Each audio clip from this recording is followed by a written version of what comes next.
Once upon a time, not so long ago, there was a little girl, and her name was Emily.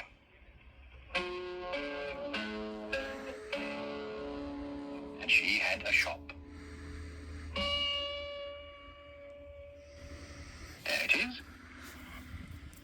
It was rather an unusual shop because it didn't sell anything. You see, everything in that shop window was a thing that somebody had once lost, and Emily had found, and brought home to Bagpuss. Emily's cat, Bagpuss. The most important, the most beautiful, the most magical, saggy old cloth cat in the whole wide world.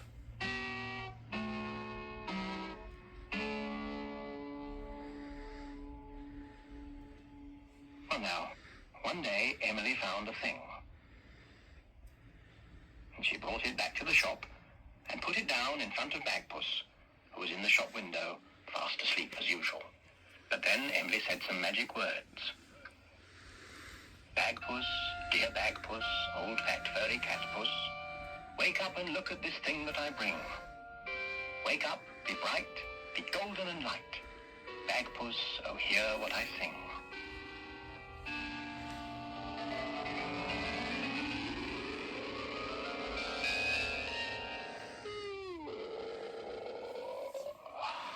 And Bagpuss was wide awake. And when Bagpuss wakes up, all his friends wake up too. The mice on the mouse organ woke up and stretched.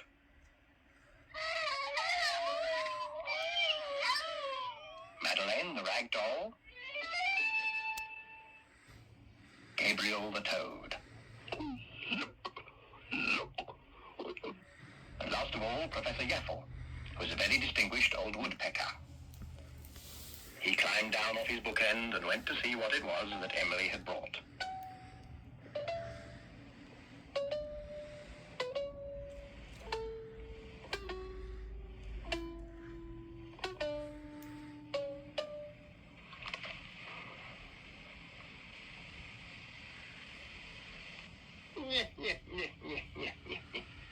Well, that is a pink elephant. It's made of straw, it's very tatty, and it hasn't any ears. I'm not surprised it looks sad. Yes, it does look sad. Poor old thing. It's just as well it is a pink elephant, not a real one. Why, what difference would that make? If it was a real elephant, it couldn't fly. Fly? Fly? Elephants don't fly. I don't see why not. Pink straw elephants could fly. Ridiculous! Whoever heard of such a thing? The elephant is a pretty bird. Its hair is long and wavy. It makes its nest in a rhubarb tree and lays its eggs in gravy. Ridiculous, ridiculous, ridiculous. How about this? The elephant is a pretty bird. It flits from bough to bough. It makes its nest in a rhubarb tree and whistles like a cow. Ridiculous, ridiculous. Oh, I see. Yes. Perhaps that's how it lost its ears. Yes, I think that may be how it lost its ears. I think. Yes. Yes. Well, little elephants, little pink elephants made of straw, should not go flying in the rain. This one did. Look what happened to him.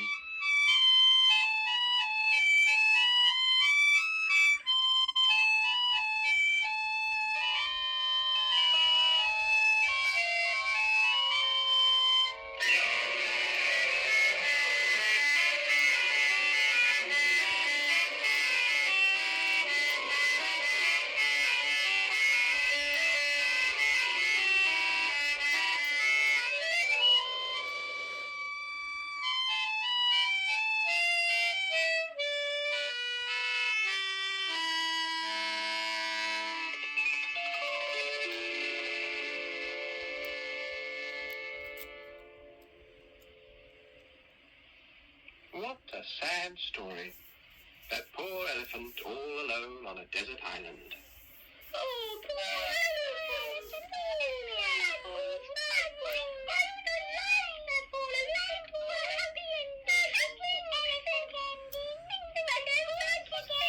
So Bagpuss again. That poor big straw elephant was alone on a desert island. But worse than that, he couldn't fly because his ears were all wet and tattered. In fact, they were coming away at the cotton where they were sewn on. And worst of all, he was hungry.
There you are, you see. That is how the elephant lost his ears. He gave them to the mice so they could use them as a boat.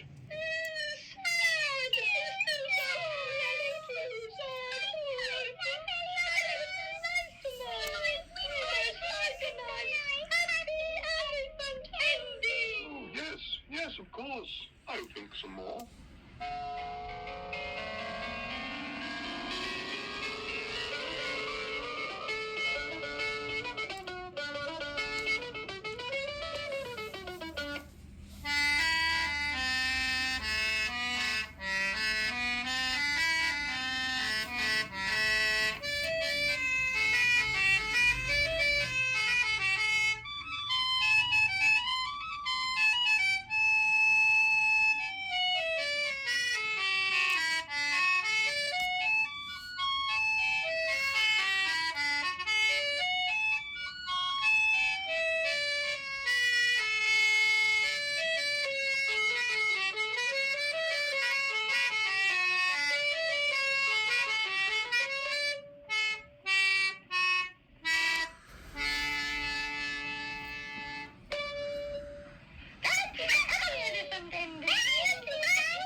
That's all very well, but telling silly stories hasn't done any good to this wretched piece of straw. What it needs, first of all, is a good clean-up.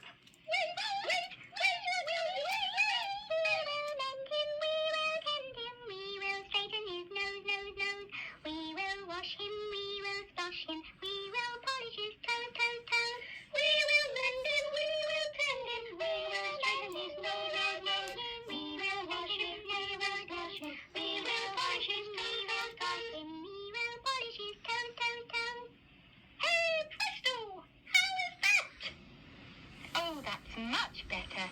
Yes, but he still hasn't got any ears. Well, perhaps he doesn't need to have ears. It may never have had any ears. Ridiculous. Of course it has ears. All elephants have ears. I don't see why it has to have ears. I mean, lots of animals and birds can hear perfectly well without having great flippy, floppy, flappy ears. Hello. What are you looking for, Mike? There's a roll of ear music. Ear song. You sing it. We play the pictures. All right, then.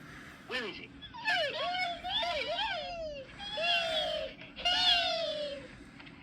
The marvelous mechanical mouse organ.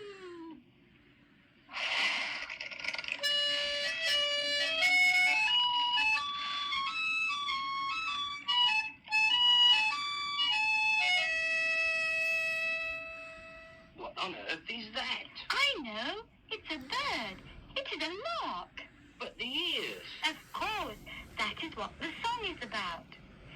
If you were the morning lark and singing high above the park, the last thing you would ask to have is ears. Ooh, yes, that's right,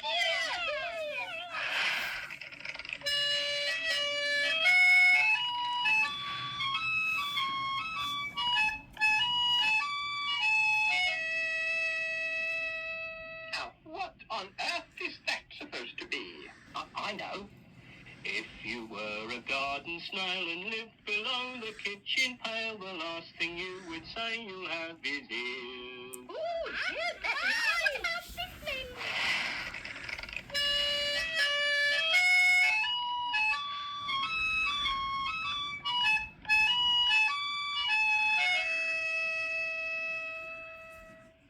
What on earth is that? It looks like a crocodile. A crocodile with ears. I know. Poor old knobbly crocodile has lost his warm inviting smile because he's made to wear a pair of ears.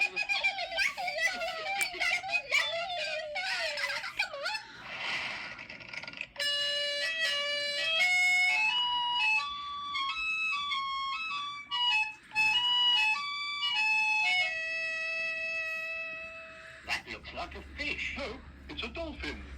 If you were a mighty dolphin, you would find it quite revolting if you grew a pair of flappy ears.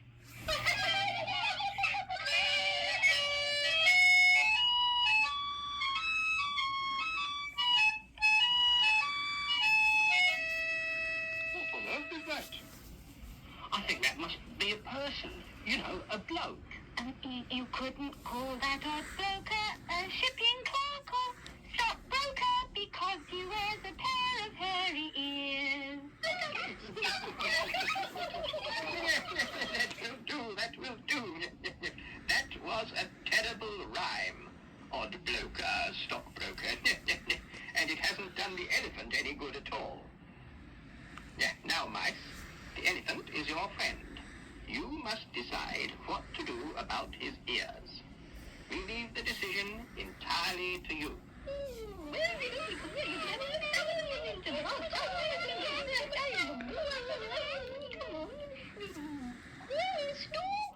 It's a hat. It is a sort of hat with ears. What a good idea. A hat with sort of flaps at the sides. The mice fitted it very carefully on the elephant's head. It suited him very well. Then they pushed him to the front of the window and left him there so that if anybody came past who had lost a pink straw elephant without any ears, they would see him and come in to collect him. And so their work was done.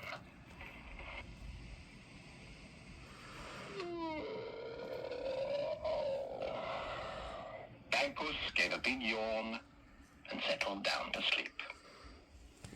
And of course, when Bagpuss goes to sleep, all his friends go to sleep too. The mice were ornaments on the mouse organ. Gabriel and Madeleine were just dolls. And Professor Yaffle was a carved wooden bookend in the shape of a woodpecker. Even Bagpuss himself, once he was asleep, was just an old, saggy cloth cat. Baggy and a bit loose at the seams. But Emily